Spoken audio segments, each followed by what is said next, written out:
రాష్ట్ర ప్రభుత్వం వెంటనే షెడ్యూల్ 72 రంగాల్లో ఉన్నటువంటి కార్మికులందరికీ కూడా కనీస వేతనం నెలకు 26,000 చొప్పున పెంచాలి. అది పెంచకపోతే మేము తీవ్రమైన ఆందోళన చేయాల్సి వస్తుంది.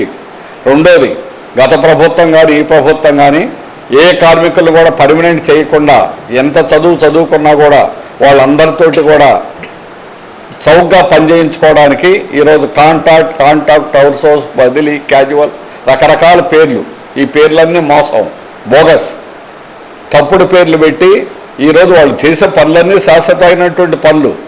ఎండిఓ ఆఫీసుల దగ్గర నుంచి, డిటిపి ఆపరేటర్ల దగ్గర నుంచి, ఈ డేటా ఆపరేటర్ల దగ్గర నుంచి అనేక రంగాల్లో, ఫీల్డ్లో అన్నిట్లోనూ పనిచేసేటువంటి ఉద్యోగులు, కార్మికులుగా ఉన్నటువంటి వాళ్ళని ఈరోజు ప్రభుత్వం ఏమాత్రం ఖాతరు చేయకుండా వ్యవహరించడం అనేది వాళ్ళని పర్మనెంట్ చెయ్యం.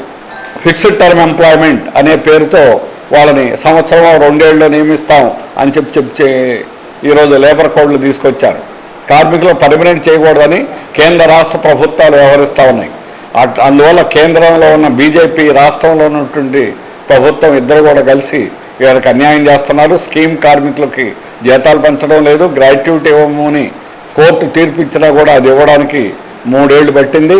అందువల్ల ఈరోజు ప్రభుత్వాలు కావాలని స్కీమ్ కార్మికులకి జీతాలు కనీసం నెలకు 26,000 రూపాయలు ఇవ్వాలి అని కనీస వేతనాల ఉద్యమంలో వాళ్ళు కూడా ప్రధానమైనటువంటి భాగస్వాములుగా పాల్గొంటారు. అన్ని రంగాల కార్మికులు కూడా పాల్గొంటారు. జూలై 30-31వ తేదీ 2 రోజులు మా ఉద్యమం అనేటువంటి పెద్ద ఎత్తున జరుగుతుంది. కలెక్టరేట్ ముట్టడిస్తాం. కార్మిక వర్గం తెగించి పోట్లాడడానికి, సమరశీల పోరాటానికి సిద్ధం కావాలని రాష్ట్రంలో ఉన్నటువంటి అన్ని రంగాల కార్మికులకు సిఐటి విజ్ఞప్తి చేస్తుంది.